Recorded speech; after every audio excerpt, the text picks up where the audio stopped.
Bueno, entonces esta presentación, bueno, voy a tratar de hacerla un poco más didáctica. Daniel me dijo que pues va a haber varios alumnos y son nuevos en general a meteorología, entonces voy a tratar de ser, como digo, más didáctico. Siéntense a gusto a parar y preguntarme en cualquier momento. Espero que no sea muy enredada porque voy a hablar de varias campañas y no voy a dar muchos detalles sobre, por ejemplo, necesariamente los motivos científicos, sino a un nivel muy general, ¿no? Entonces, déjame ver. Pues si todo es el trabajo que voy a explorar o hablar en esta presentación, pues es resultado de trabajo de muchos colegas, ¿no? No solo soy yo. Entonces, pues más o menos como lo he organizado, hablaré un poquito sobre el fenómeno de convección profunda en los trópicos, así muy superficial. Luego hablar un poquito de la técnica de GPS y de ahí voy a hablar de las campañas con ejemplos, cómo hemos aplicado la metodología a diferentes cuestiones. Y como digo, no voy a ir muy profundo a la naturaleza científica de esas preguntas, porque pues estaríamos 3 horas, pero más o menos dar una idea de cómo se puede aplicar la metodología GPS. Entonces, esos son de la Amazonia, de lo que llamamos el monzón de Norteamérica, y un poquito sobre otra que fue pues ya hace pues, 1 año y medio, y luego cómo afortunadamente se ha ido expandiendo redes de GPS MET, que digo pues ya es hora. Okay. Bueno, espero que esto no sea muy sorprendente para muchos, que en los trópicos profundos y hasta pues, latitudes como subtrópicos, la convección domina el clima y el tiempo de todos los días. Es una foto de la Amazonia, muy cerca de Manaus.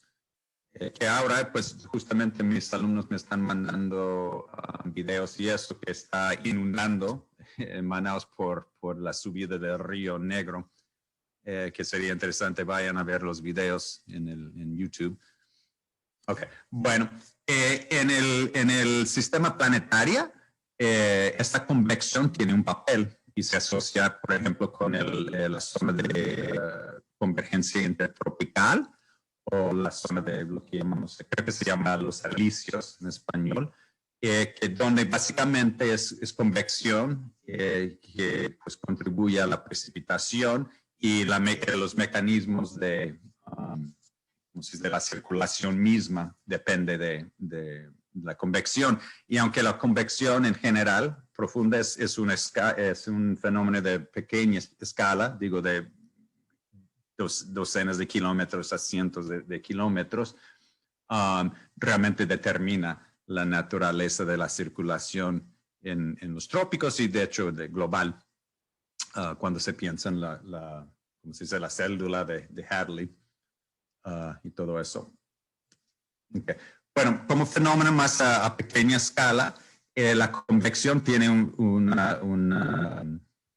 unas funciones físicas básicas, que es pues, transferencia de masa, en particular de importancia de calor y momentum, y pues tiene alguna particularidad que pues, también ayuda a que sea un proceso muy complejo.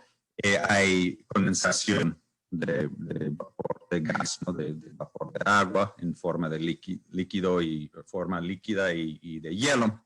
Y también muy importante y menos hablado, pero la convección también es muy importante para la transferencia vertical de especies químicas, por ejemplo, como ozono, o tiene una relación muy fuertemente ligada con aerosoles, en particular, por ejemplo, procesos microfísicos en la convección. Eso no se ve muy bien. ¿Se ve mal así, Daniel? Pues sí, se desplazó un poquito, pero no importa. Ok. Bueno, entonces, pues, bueno, vamos a recorrer sobre la Amazonia. Y lo que quería que se fijen, vean las diferentes configuraciones, digamos, de la convección. Por ejemplo, por ahí en Colombia, al norte de Leticia, esa región, ven que hay unos aglomeraciones así como medio ¿cómo se dice? ¿Cómo se dice? Rondeadas. Redondas, sí, Redondas. Y, por ejemplo, ya yendo más hacia la Amazonia en Brasil, hay puntitos de nubes y luego se ven que hay líneas muy grandes de formaciones convectivas que cruzan mucho la Amazonia. Entonces, una gran tendencia en la naturaleza es que la convección se tiene a aglomerar o a agrupar, por ejemplo, en forma lineal o en clusters, no sé cómo se dice, agrupaciones, supongo que en español. Okay. Y entonces es un fenómeno que pues realmente resulta en una transferencia en la escala vertical, cuando digo de escala pequeña a escala mayor, una transferencia de energía. Entonces, esos bebés, esos cúmulos bebés se van formando y se forma su propia circulación, que se nota más en las líneas convectivas. Y, por ejemplo, si ven al norte-noreste de Brasil, por la costa, pues hay convección que se forma por cuestiones de la brisa marítima. Pero esas líneas se pueden ir trasladando y cruzando toda la Amazonia hasta pues la misma Colombia. Entonces, esa organización es una pregunta muy crítica y difícil, básica, de la convección atmosférica y en particular en los trópicos, ya que pues domina el tiempo y clima de esa región. Pensando más bien en pues, los procesos, digamos, sin pensar en cómo se organiza, la convección misma tiene pues, procesos que son bastante complicados y en particular piensen en cómo observar las escalas que se tendría que observar y la naturaleza de los instrumentos que se podría usar para observar los diferentes aspectos de convección. Por ejemplo, al lado izquierdo, la inicialización, pues generalmente se asocia con una cierta instabilidad de la atmósfera. A veces crece mucho a convección profunda en medio ahí, o se queda como convección somera. Entonces, pues hay varios procesos físicos de instabilidad termodinámica de la atmósfera que puede influir en esas formaciones de nubes.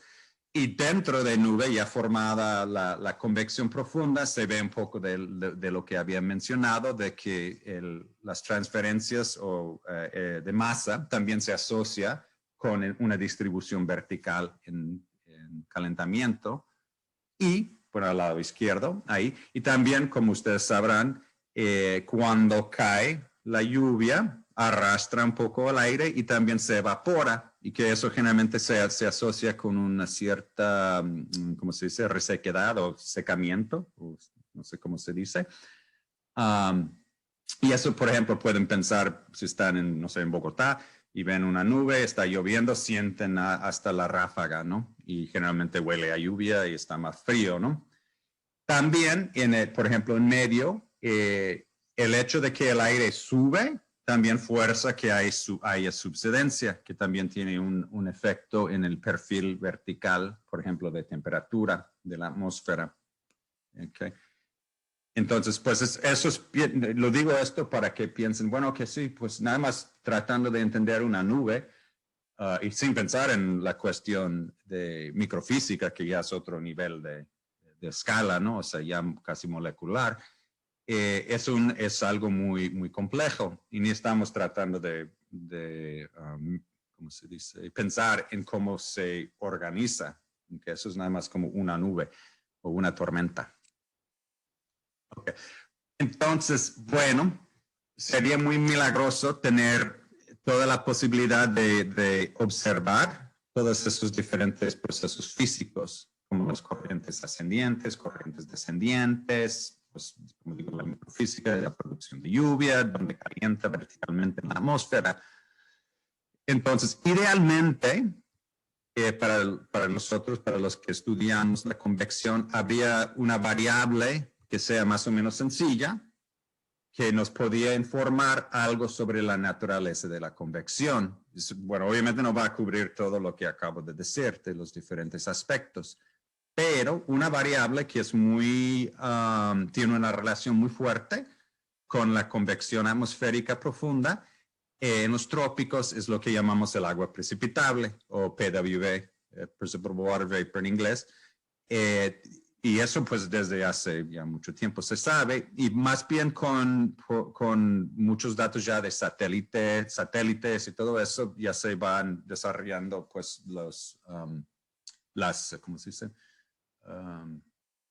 Se puede observar, digamos, ese fenómeno y, por ejemplo, tratar de modelarlo, aunque sea un modelo matemático o un modelo así numérico de previsión de tiempo, de clima global, ¿no? Entonces, por ejemplo, nada más doy dos ejemplos, hay muchos, ¿eh? Eso es el trabajo de David Raymond. Y arriba se ve un aumento muy radicalmente con aumento en el vapor de agua de columna o agua precipitable. Y abajo, uno de los primeros trabajos fue de Chris Brotherton, donde sí se nota el aumento muy fuerte en varias zonas marítimas o de océano en el mundo tropical. Entonces, bueno, si hay una relación muy fuerte, entre la intensidad de la lluvia o cantidad de la lluvia y la cantidad de agua precipitable. Pues buen comienzo. Entonces, pues adivinen, con el GPS si se mide el agua precipitable. Tiene algunas ventajas. Todos esos estudios a los que me acabo de referir se hacen o se hicieron sobre el mar. Y pues eso es relativamente fácil con satélites y todo eso, porque el mar no tiene la topografía compleja, por ejemplo, como en Colombia, y el forzante muy fuerte de la superficie, que se calienta mucho, o otras cosas. Entonces, el GPS tiene la ventaja, que pues se hace sobre la Tierra, entonces ya podemos investigar esa relación sobre Tierra, lo que hemos hecho, y tiene otros aspectos que lo hace de valor, ¿no? Y voy a tratar de explicarlo en esta charla. Entonces, pues ustedes dirán, pues, ¿qué tiene que ver GPS y pues dónde ando en el mundo? Veo con mi celular, aquí estoy en este punto enfrente de la tienda, ¿no? Pues, ¿qué tiene que ver eso con convección atmosférica? Entonces, bueno, lo que interesa a la gente de, por ejemplo, geodesia o la gente de geología y placas tectónicas bueno, de hecho, donde estás enfrente de la tienda, eso es que realmente interesa a la gran mayoría del mundo, es la precisión de la ubicación. Entonces, para estimar esa ubicación con todos los satélites de GPS, pues se tiene que resolver una ecuación, por decirlo así, pueden pensarlo como un tipo de regresión, algo así, algo lineal que tratas de, pues, ese es el mejor valor y se va eliminando el error que se asocia con, pues, la señal de los satélites. Entonces, en particular, esta ecuación aquí, P no es precipitación, es la posición, la posición y otros errores. Los errores que nos interesan a nosotros, pues básicamente es el delta troposfera, que los otros pues tienen otras correcciones. La ionosfera también da un error muy fuerte, y la troposfera también. Entonces lo que nosotros tratamos de hacer es usar esa información de error para decir algo sobre la naturaleza del vapor de agua en la atmósfera. ¿Okay? Y en particular aquí dice el plasma density de la atmósfera, bueno, la ionosfera es cargada eléctricamente, es un medio dispersivo, y pues eso depende de, ¿cómo se dice?, la frecuencia de la onda, señal del GPS. Para nosotros, lo que importa, digo, en troposfera, la temperatura, presión y vapor de agua, que básicamente la densidad de la atmósfera. Entonces, cuando el GPS manda su señal, resiente un atraso debido a sus componentes, ¿okay?, de la atmósfera y ionosfera. ¿Okay? Y como digo aquí abajo, estos errores debido a la atmósfera son realmente muy fuertes. ¿Okay? Entonces, ¿cómo sacamos pues lo que nos interesa, el agua precipitable de esos atrasos? ¿Okay? Entonces, como digo aquí al lado derecho, bueno, aquí se ve pues el satélite manda su señal radio, L1 y L2, bueno, tiene L5 y pueden tener hasta otro señal, pasan por la ionosfera y como dije, la ionosfera es un medio dispersivo, entonces el atraso es una función de la onda, entonces es muy fácil eliminar. Pero eso no es cierto para nuestra troposfera. Eso trata a las señales igual. Entonces, pues se tiene que eliminar de otra forma.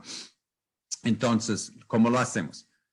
Pues tenemos nuestro atraso en la señal, ¿ok?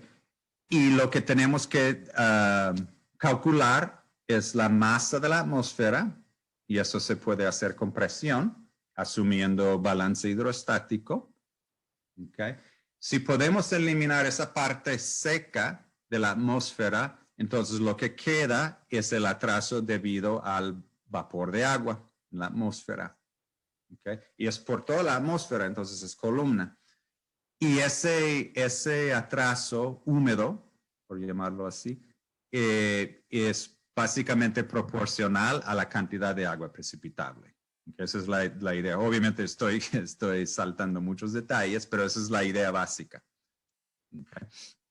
Entonces, generalmente en un lugar, puede ser en los trópicos o por acá, se ve más o menos como 10, 12, 8 satélites a la vez, y pues por todos lados del cielo, y todos mandando sus señales. Entonces eso da como por decirlo así, un promedio de la naturaleza de la cantidad de vapor de agua que está en la atmósfera.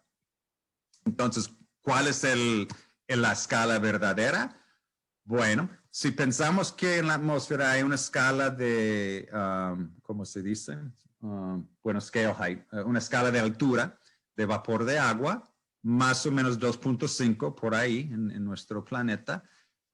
Y si asumimos que el promedio de la altitud del satélite es a 30 grados del horizonte, entonces eso nos da más o menos como un cono de radio de 10 kilómetros, que no sé si se puede ver muy bien aquí. Entonces eso se puede pensar como cuando medimos GPS del agua precipitable, es más o menos una área de 10 kilómetros, bueno, un cono con radio de 10 kilómetros. Esa es su escala.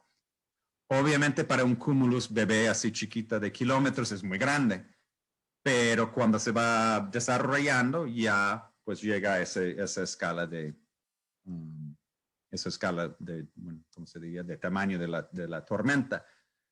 Okay. Entonces aquí más o menos en gráfica, pues sacamos el atraso, lo que podemos llamar neutral, y lo que quiere decir es de la troposfera, porque es eléctricamente neutral. Si tenemos presión de la superficie, ya sabemos la masa de la atmósfera, lo podemos sacar, ahí el menos, ¿no? Aquí, el menos, sacarlo. Ahí eso nos deja el wet delay, el atraso húmedo, como dije. Y con una función de temperatura y otro de latitud y altura, podemos sacar el agua precipitable. Okay, eso es básicamente cómo funciona. Ok, bueno. Pues agua, como ya dije, pues el vapor de agua es pues la variable crítica para la convección profunda. Y entonces, ¿cómo observarlo? Bueno, tradicionalmente se ha usado sondeos, que son muy buenos porque aparte dan un perfil vertical y vientos y todo eso. Pero el problema es que son muy infrecuentes, generalmente de 2 veces al día y pues cada 1000 kilómetros o algo así. Entonces, para observar convección no es muy adecuada. Y aparte es muy caro, son muy caros. Bueno, satélites son muy buenos y hay varios que usan infrarrojo, IR, y eso sí funciona para la columna, pero solo cuando no hay nubes y regiones lluviosas, que pues eso es realmente lo que nos interesa, regiones con nubes y lluvia. Como se dice, los sondeos de microonda, que también hay en varias plataformas de satélite, sí funcionan cuando hay lluvia y nubes, pero el problema es que no funcionan sobre tierra por la emisión muy diversa, digamos, de la tierra. Entonces, ese es un problema. Y el otro es que suelen ser bastante no muy frecuentes. Entonces, a lo mejor sacas una medición cada 3 horas. La convección puede nacer, llover y morir en esas 3 horas. Entonces, pues, no es muy adecuada. Ok, ¿qué es lo que nos da GPS? Bueno, cuando hay lluvia no afecta, bueno, realmente no afecta la señal. Imagínense, no podrían encontrarse en ningún lado en Colombia o en Amazonia. Y nos dan valores de agua precipitable cada 5 minutos y la calidad o la precisión de los datos son más o menos de 1 o 2 milímetros con respecto a los sondeos, que se supone que es la medición mejor, ¿no? Perfecta. Okay. Entonces, bueno, no puedo dar más detalles, pero si quieren, sí puedo hacer las referencias para que entiendan más la naturaleza de cómo calculamos con el GPS. Otra ventaja, vean estas figuras aquí. Básicamente son del sondeo 2 veces al día de Manaus en el aeropuerto, bueno, militar, y comparamos con un GPS. Entonces, noten algo.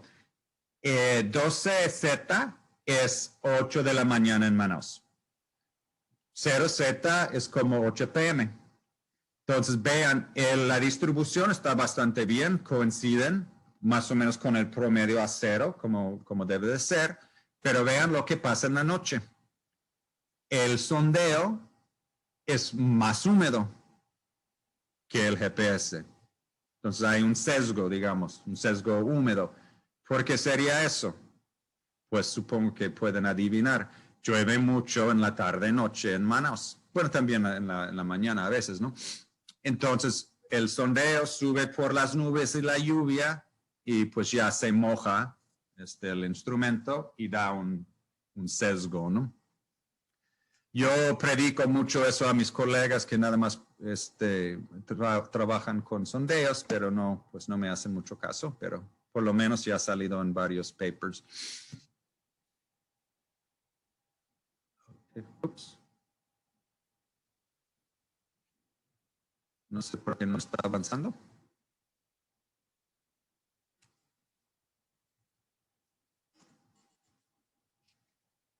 Qué raro. Bueno, quién sabe. Ok, bueno, entonces voy a empezar a hablar de los sitios experimentales de redes que instalamos, primero en la Amazonia y luego en México, y hablar de otras campañas. Okay. Bueno, instalamos desde hace muchos años una en Manaus, que está ahí en el centro de la Amazonia, y también hicimos una red en Manaus y también Belén, en una zona más o menos costera de Brasil. Y nos aprovechamos de otro experimento que se llama GPM Shuva. GPM era el Global Precipitation Measurement, satélites. Okay.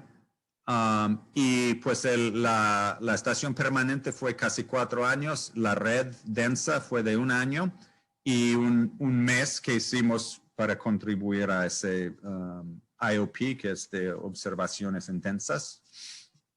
Ok. Instalamos en Manaus en el LBA, INPA LBA, que es el Instituto Nacional de Investigación en la Amazonia.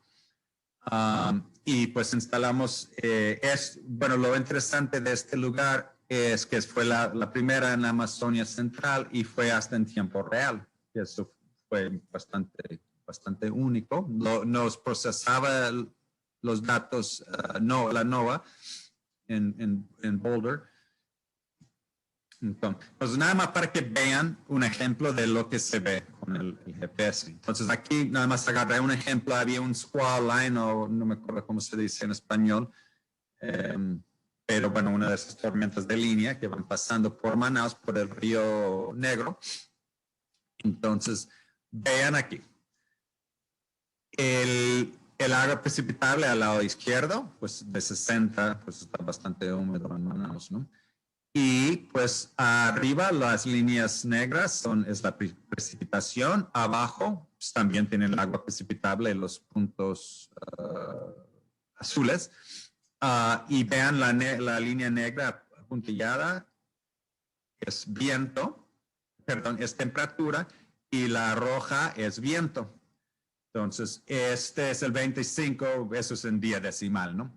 Punto 6 en Manaus sería como 10 de la mañana. Punto 7 sería como 2 de la tarde, por ahí. Entonces, vean, hay un cierto aumento pequeña en PWV, cae la lluvia y cae el agua precipitable. Y si ven aquí abajo en el mismo tiempo, pues no de sorprenderse, cae la temperatura y aumenta la lluvia, una de esas ráfagas del aire descendiente. Entonces, una muy buena indicación de lluvia convectiva. Ahí a unas horas pasa una bestia, una tormenta muy fuerte. Vean el aumento en tan poco tiempo de tanto vapor de agua. Pues llueve mucho y también se ve señal de caída de temperatura y aumento de viento.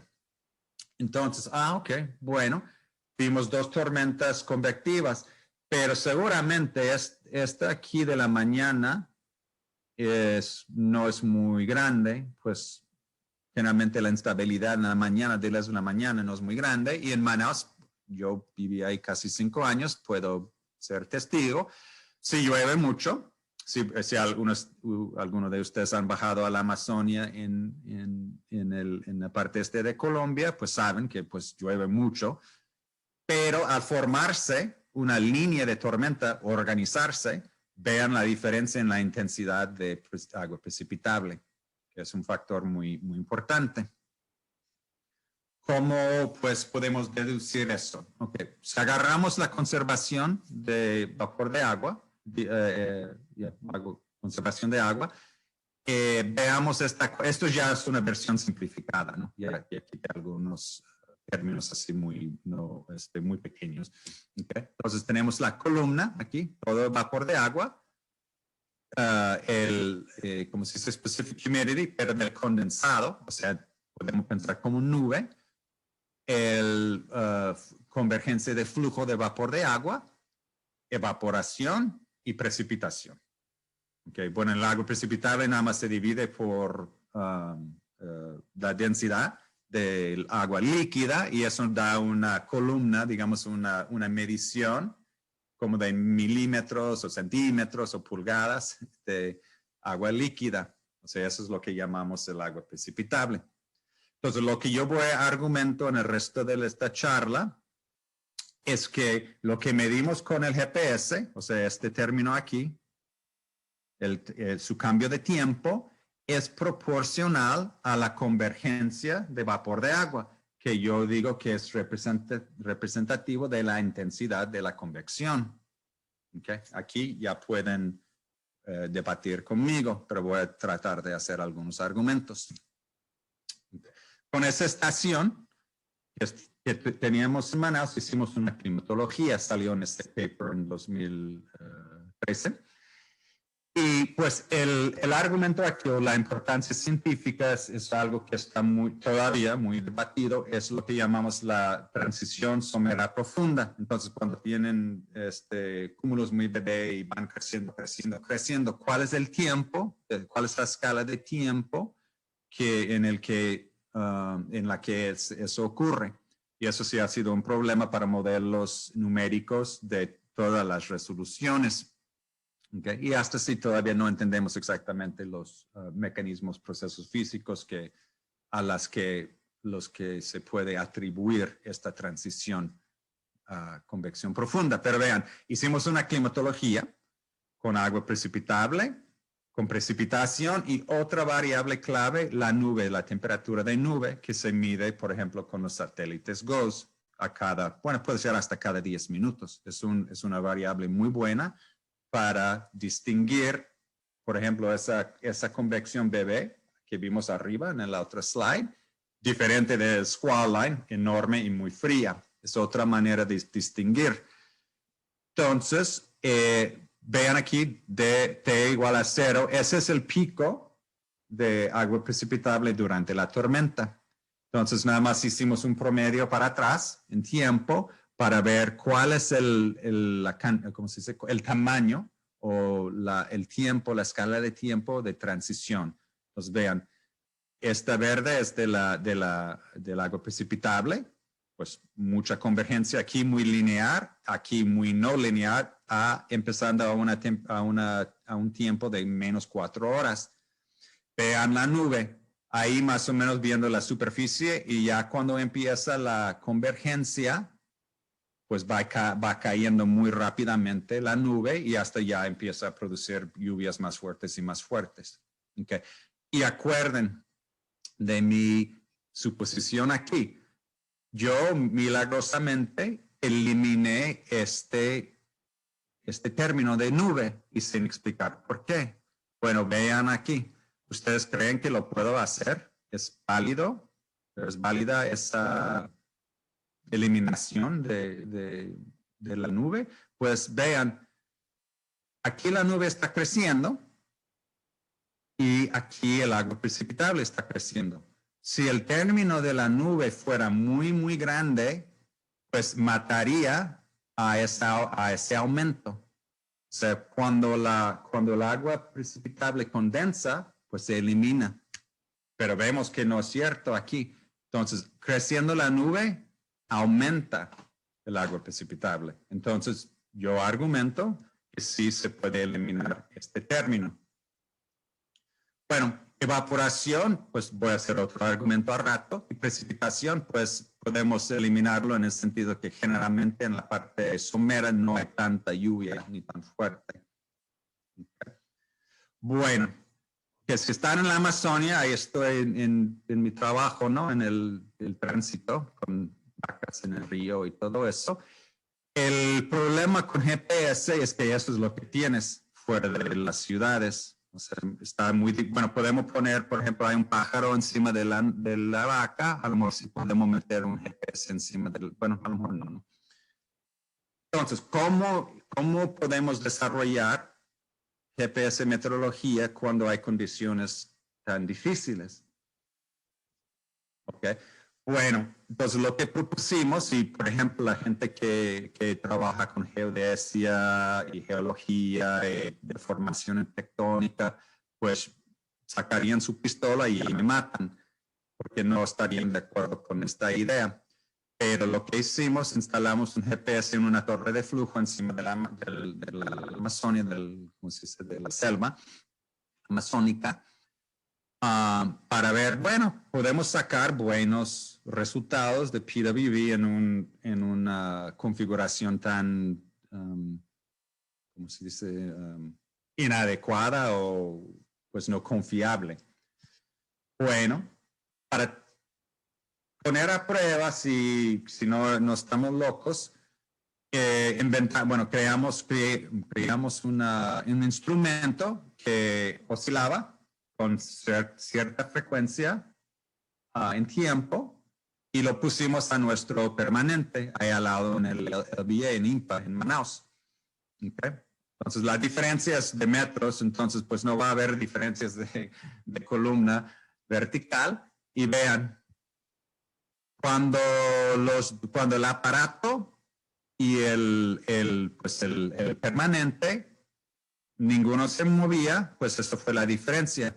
Ya empezando a mover el instrumento, pues vean, ustedes ven algo muy diferente. No me acuerdo, INPA-E. INPA-E, el azul es el estacionario, INPA-B es el que se mueve o se puede mover. Pues no hay diferencia, es casi irrelevante. Entonces ya con eso digo, bueno, pues ok, vamos a instalar en lugares no muy propios para gente de geodesia y tectónica y todo eso, que siempre fue un factor limitante.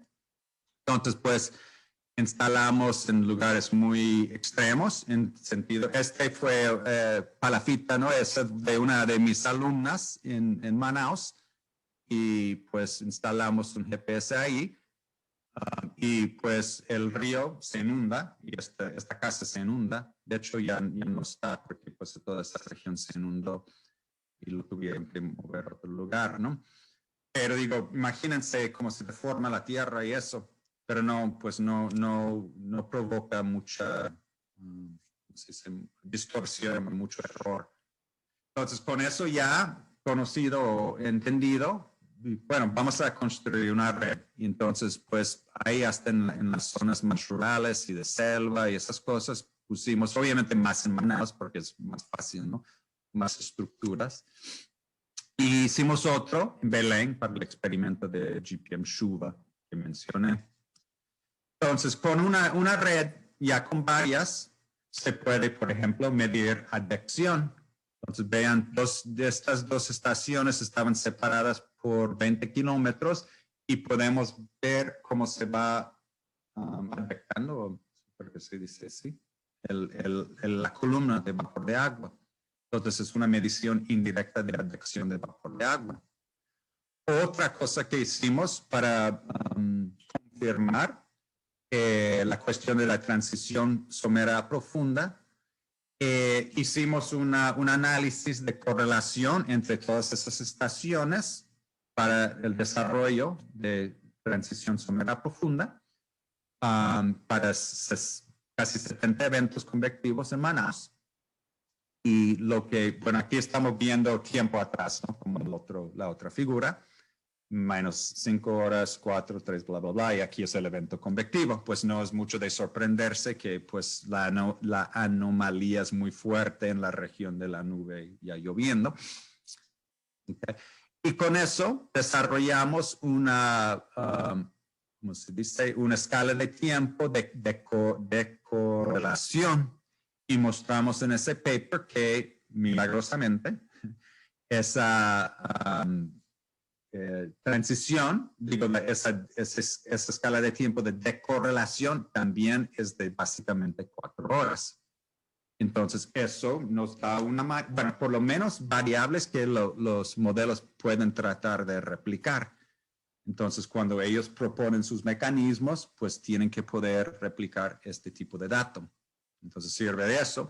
Y también, pues, podemos decir, ok, pues, el agua precipitable realmente nos puede informar a cosas de escala mucho menor y hasta mucho mayor, ¿no? Y cuando digo menor, estamos hablando de la separación entre algunas de esas estaciones son de 5 kilómetros y pueden llegar hasta 150, creo que fue el máximo.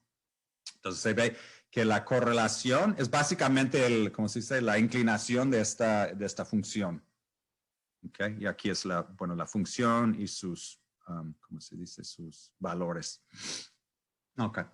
Bueno, muy rápido, eso fue la Amazonia. Vamos a ver cuestiones del monzón. Cuando estuve en Manaus casi 5 años y en 2012 empecé a trabajar en la UNAM, en la Ciudad de México. Y ya empezamos a desarrollar GPS en México. Digo GPS en MED. GPS ya lleva mucho tiempo porque hay muchos terremotos en México y movimientos tectónicos. Ok, entonces el primer experimento hicimos en 2013 y había varios, como digo, no puedo dar todo detalle de los motivos, pero vean este transecto aquí de Chihuahua, cruzando la Sierra Madre Occidental y bajando a la costa. Aquí no está en la playa. Entonces aquí es el corte, por la corte de elevación. Chihuahua en el altiplano mexicano como a 1500 metros, Cuauhtémoc, Pasaseachic, Mulatos, en Pico, por ahí de bueno, más o menos la elevación de Bogotá, a lo mejor un poco más alto, y luego va bajando muy rápido. Esa complejidad, bueno, ustedes lo sabrán, está muy difícil cuando uno quiere predecir exactamente y cuándo van a propagar los sistemas o no. Entonces, para modelos, ese tipo de topografía compleja es muy difícil y aparte son zonas no muy cubiertas de instrumentos meteorológicos. Entonces, queríamos entender la naturaleza, bueno, yo en particular, la naturaleza de las condiciones termodinámicas o de vapor de agua en esa región y cómo se asociaba con la convección y su intensidad. Mis colegas también trabajaban, como dice ahí, con assimilation, asimilación de datos de GPS, que también es muy difícil y siguen trabajando en eso aquí en la Universidad de Arizona. Okay. Por ejemplo, bueno, vean este Pasaseachic como el Pico, Mulatos como a 1500 también, algo por ahí, y uno va más o menos a 300. Cae muy rápido. Entonces, vean, aquí tenemos la derivada, para variar, la derivada de agua precipitable, que digo yo, representa la convergencia. La derivada de cloud top temperature, de la nube, okay, que también es una medición, digamos, de intensidad de la convección. Y aquí usamos datos de rayos de Weissala. Okay. Entonces, Pasaseachic arriba, la convección, pues, no está tan intensa. Okay, vayan pensando porque eso podría ser. En Mulatos, ahí pues al lado ya descendiendo, tiene la convección muy intensa, según la convección. Perdón. Okay. Esta subida muy rápido es la convergencia de vapor de agua. Esta caída aquí es la nube, pues desarrollándose y pues todos los rayos que siguen. Y aquí abajo también hay una convergencia más fuerte, por ejemplo, que en Pasaseachic y una convección muy profunda, pero vean, no tiende a ser tan fuerte como la convección de como por en medio de la sierra. Okay. Entonces, pues hicimos, eso fue nada más un ejemplo. Okay. Entonces hicimos una climatología de ese verano de estudio y vean, okay, Chihuahua, Cuauhtémoc, Pasaseachic, Mulatos son más. Y el número de eventos, llueve mucho en Pasaseachic, mucho relativamente. ¿Cuánto cambia? ¿Cuál es la convergencia? Pues no es tan fuerte como cuando vamos descendiendo. El cambio de nube también tiende a ser más fuerte abajo, digo, en el nivel más abajo, y aquí podemos tratar de calcular la convergencia, digamos, indirectamente. Y vean, en el pico de la montaña y el altiplano, la convección, así más o menos, comparando con el lado oeste de la sierra, es muy débil. Okay. Y eso se refleja también en el agua precipitable. Okay. Otro experimento. Y esto va a ser muy diferente, porque aquí vamos a introducir o hablar de la influencia de la superficie. Pues, ¿qué tiene que ver la superficie? Bueno, hay evaporación de la superficie que puede contribuir a la agua precipitable. Entonces, más o menos en la misma región, no sé si se lo reconocen, es el norte de México, Sonora, Arizona, Nuevo México, Chihuahua, Sinaloa está por acá, el Golfo de California. Esos de rayos, nada más ¿cómo se dice? La sumatoria de todo el evento, digo, el experimento. Hay zonas de muchos rayos. Okay. Y pues ahí lo que hicimos diferente, instalamos ese en torres de flujo de eddy covariance, ¿no? Covariancia de eddy, no sé cómo se dice en español. Okay. Una cosa interesante, y supongo que hay regiones en Colombia que tienen un comportamiento parecido. Hay un enverdecimiento muy rápido cuando empieza a llover en esa región. Y vean, por ejemplo, en el mediados de agosto, se ve muy seco, muy caliente, muy seco. y en un periodo de unas semanas vean lo verde que está. O sea, es inmediato casi.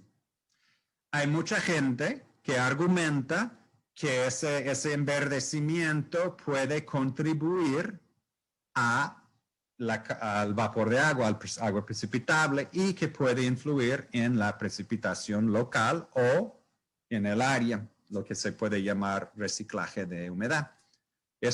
Bueno, para la gente que trabaja en hidrometeorología es todo un tema, ¿no? Bueno, entonces aquí están las estaciones, son en diferentes lugares en Sonora, de diferentes ecosistemas. Ok, vean, bueno, nada más agarré uno aquí. Es el verano, 181 es el 1 de julio y 273 es el final de septiembre. Entonces vean el flujo de covariance de calor latente, que es básicamente evaporación del vapor de agua, pues al nivel de sazonal o de la estación de lluviosa, pues tiene una relación muy fuerte. O sea, muy alta agua precipitable y muy alta el calor latente o la evaporación, transpiración. Pero vamos a agarrar nada más un segmento muy lluvioso, de muy alta agua precipitable. Vean, el comportamiento de calor latente o evapotranspiración, pues no parece tener mucha relación con el agua precipitable. Ok, vamos a agarrar un sitio y checar eso. Entonces, si vean el integrado, flujo quiere decir que integramos entre la mañana, 7 de la mañana, hasta 3 de la tarde, integramos todo lo que evaporaba de la superficie. Al mismo tiempo, agarramos el valor de PWV a 3 p.m. menos el valor a 7 de la mañana. O sea, básicamente una aproximación de cuánto contribuye el flujo de superficie. Básicamente, ¿qué dirían? Pues nada, porque vean, aquí va de positivo 6 a menos 6. Entonces, muy variable, pero el flujo de vapor de agua de la superficie es bastante constante. Entonces, básicamente, pues incluyo rayos aquí para que sepan cuando hay lluvias, ¿no? Entonces, hicimos un promedio. Días convectivos al lado izquierdo, días sin convección profunda al lado derecho. Vean el rojo, la línea roja. No hay diferencia. Y ese es el calor latente. O sea, pues iguales, los días son iguales. Aparentemente no influye mucho, no contribuye mucho el calor latente. Hay muchos rayos, bla, bla, bla. La única diferencia es que, pues obviamente en días convectivos, la base, el promedio es más alto. Pues eso de agua precipitable no es mucho de sorprenderse, ¿no? Pero el punto aquí es son básicamente iguales. Y eso para todas las estaciones, el mismo comportamiento. Ok. Bueno, no sé cómo voy de tiempo, ¿no? Entonces, muy rápidamente, creo que ya he dado suficientes ejemplos. Participamos en un experimento muy grande. Bueno, de hecho, Daniel y otros colegas de Colombia también participaron en lo que llamamos OTREC.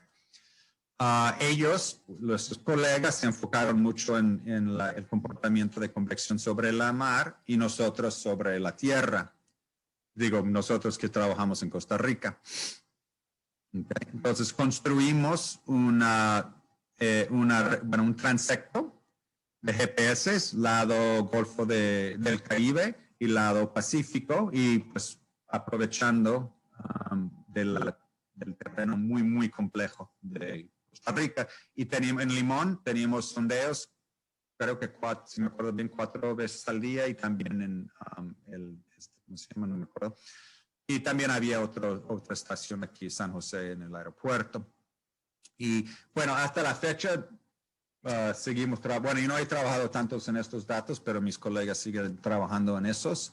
Ya se ha publicado se ha publicado 2 que 3 papers, no me acuerdo cuántos, si se interesan, pero más de la parte del mar, ¿no? De esos, los colegas. Bueno, varios alumnos y postdocs participaron.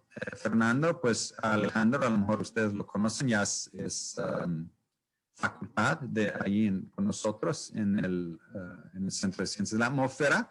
Pues mi alumna Lourdes ya está estudiando en Arizona, con Chris Castro, y en cuestiones de modelación.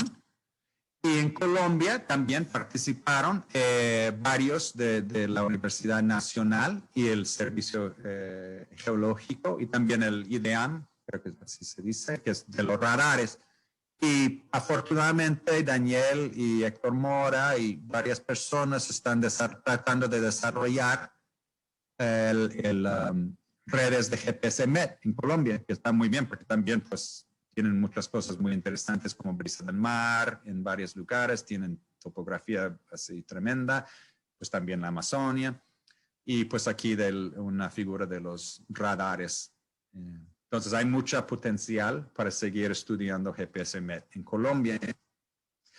Se ha expandido mucho en los últimos, bueno, de hecho Daniel ha participado bastante y Héctor Mora bastante en esto. En TwiliGhtNet es una red GPS-MET, son las estaciones verdes en esta figura y las otras estaciones son de más antiguo tiempo y más diferentes redes, ¿no?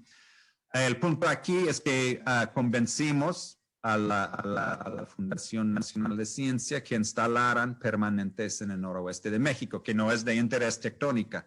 Bueno, poco interés, pero sí nos ayudaron.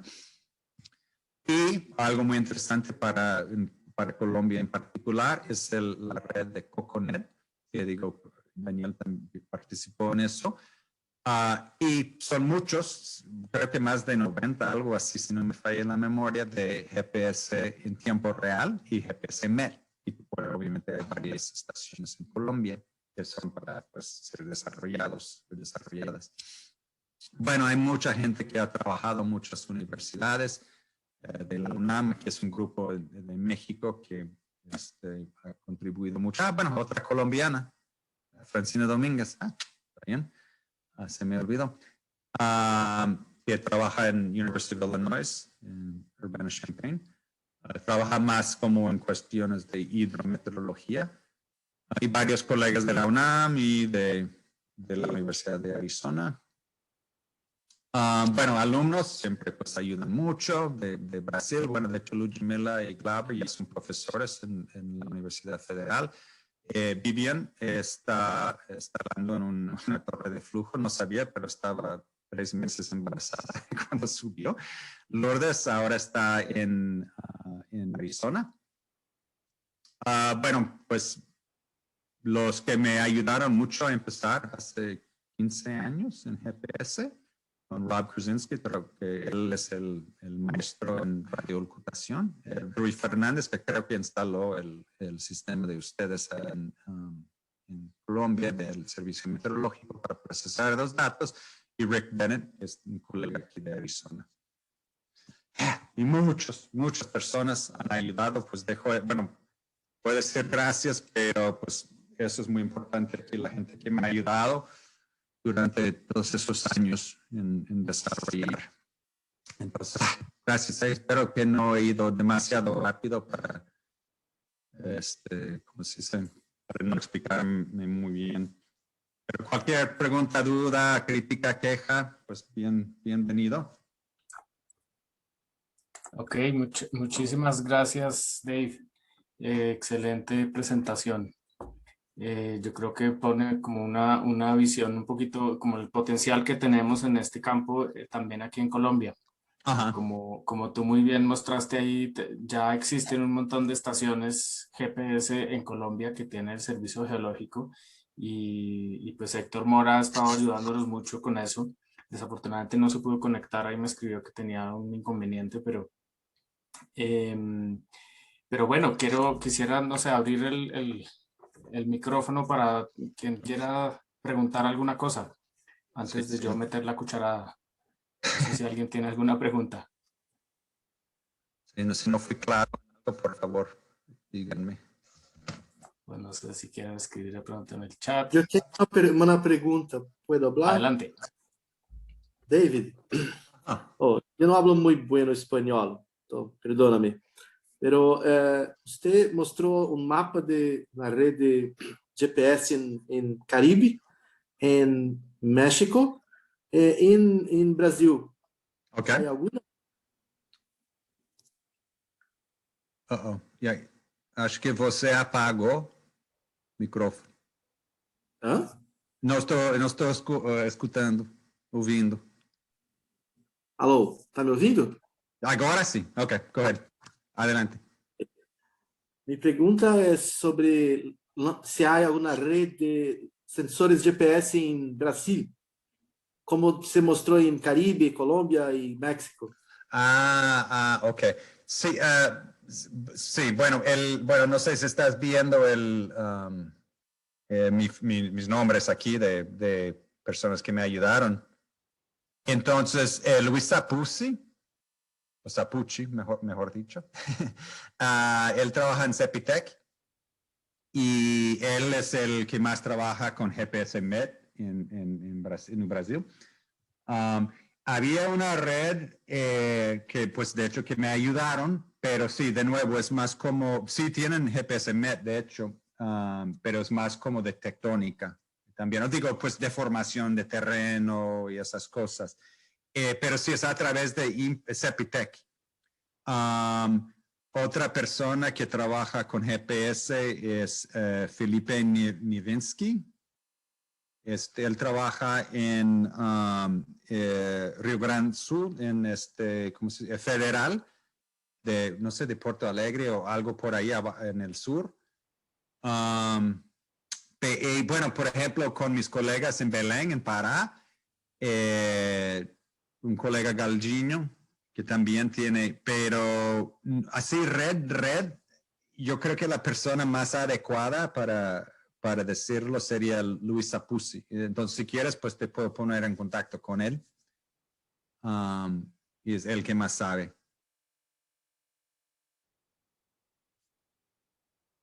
Gracias. Ok. De nada. Ok, ¿alguien más tiene alguna pregunta?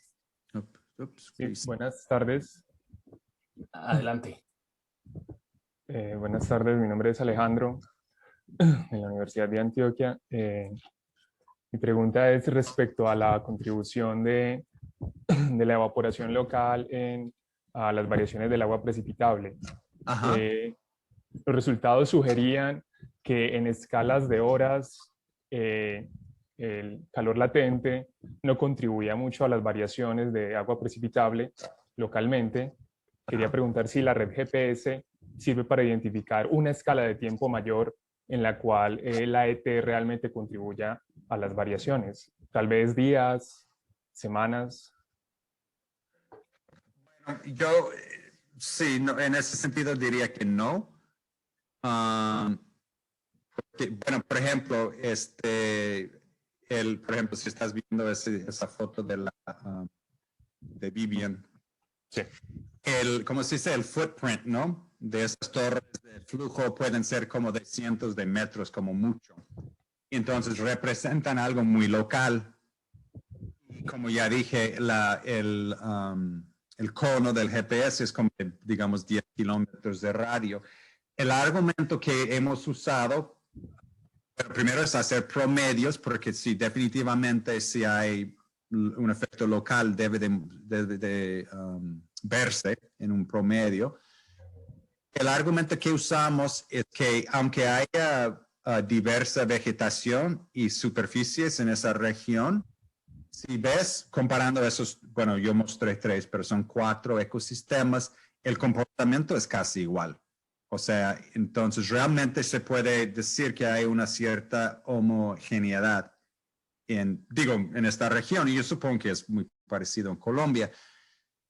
Pero en ese sentido, aparte de esa escala más local, para decir la contribución, pues tendrían que tener pues una red muy grande de torres de flujo, que sería muy caro, para entender ¿cómo se dice? diversidad o la diferencia local. Entonces, pues digo, en corto no, yo creo que el GPS no va a ayudar a entender a una escala mucho mayor que eso, la influencia local, porque pues va a depender, por ejemplo, hay mediciones de como el SMAP, el SMAP, así satelital, de agua de subterránea o de superficie. Y a lo mejor sí se puede hacer estudios más a eso sí son escalas de kilómetros, 20 o más, si no me falla la memoria.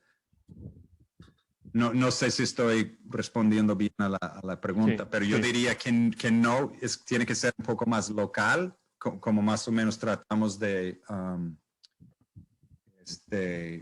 juntar mediciones de torre de flujo usando el argumento de homogeneidad de la región para la contribución, pero a mayor escala no sé si GPS podría ayudar sin, como digo, mediciones más densas o más de mayor escala.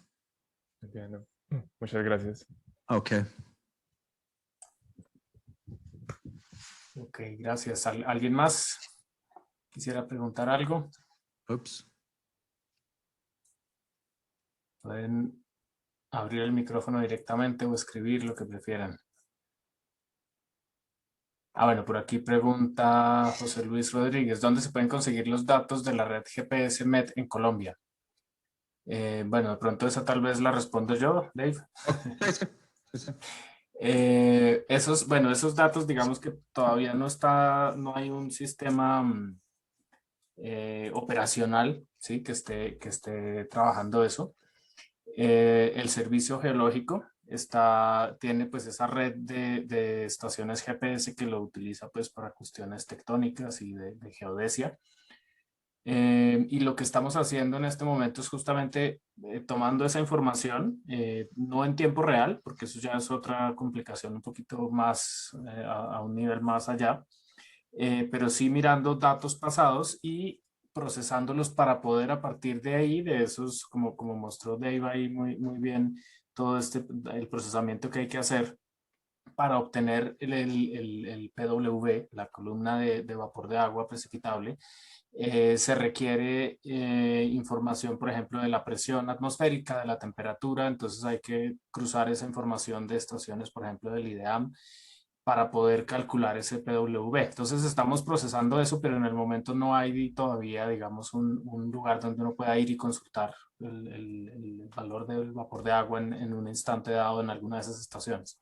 Eso sería, digamos, es un proyecto que tengo yo en mi cabeza para un futuro, ojalá no muy lejano, de lograr montar como una plataforma operacional donde uno pueda efectivamente tener casi que un mapa de vapor de agua a partir de todas esas estaciones. Como la red tiene, el servicio geológico tiene creo que más de 120 estaciones a lo largo de todo el país, pues uno podría finalmente hacer algo así. Pero no es fácil, no es un trabajo fácil por toda la topografía que hay en el país, la comunicación con las estaciones, por supuesto, no siempre es fácil. Entonces es un proyecto, digamos, de largo alcance, pero esperamos poder tenerlo en algún momento.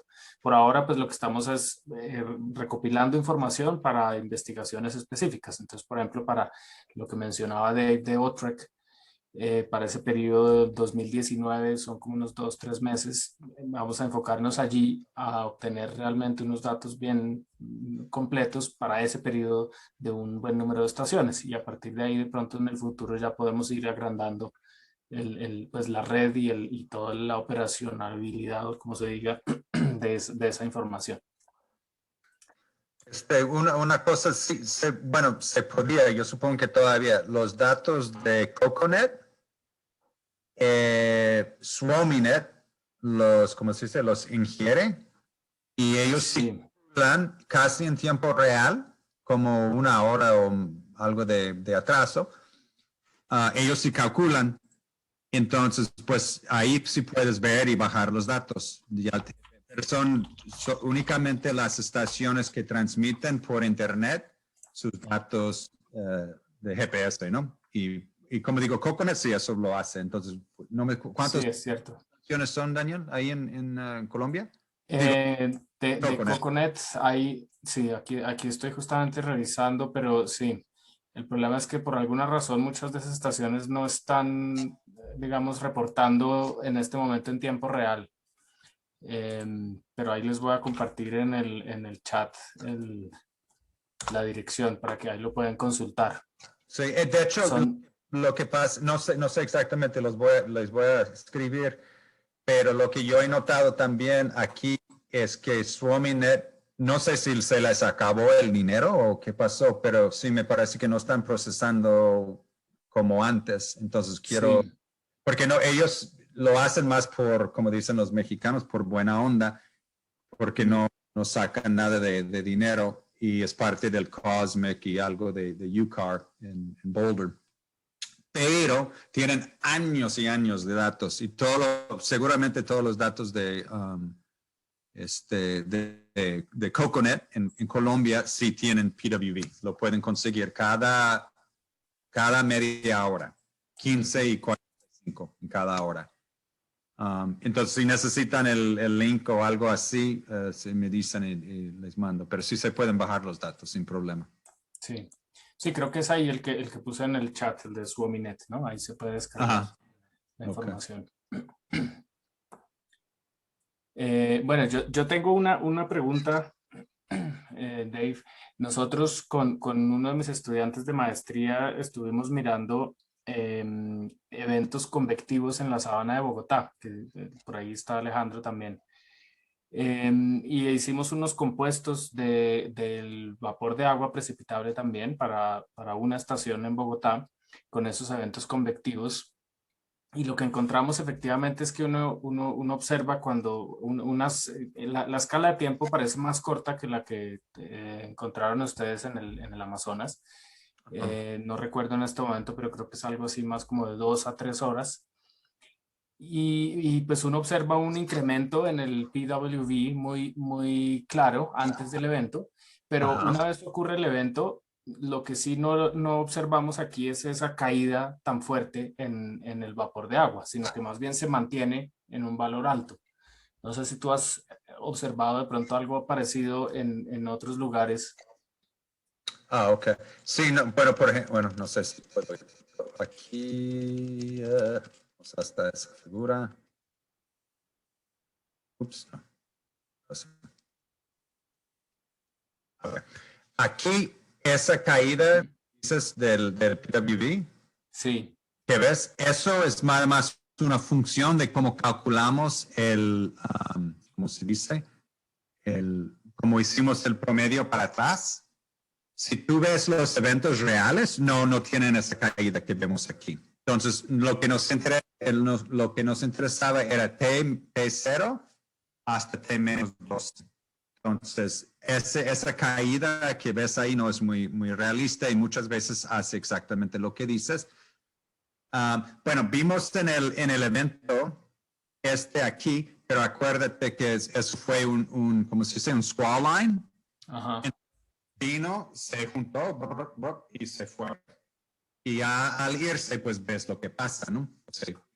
Pero imagínate que se queden ahí eso sí, se va a mantener el nivel muy alto de PWV, aunque llueva bastante, ¿no? Sí, va a caer, tiene que, por conservación de vapor de agua líquida, ¿no? Pero este comportamiento en particular es debido a que, porque eso fue un sistema que iba moviéndose. ya. Ok, Entonces, gracias. es natural, es natural. Ok. Bueno, ¿alguien más tiene por ahí alguna pregunta?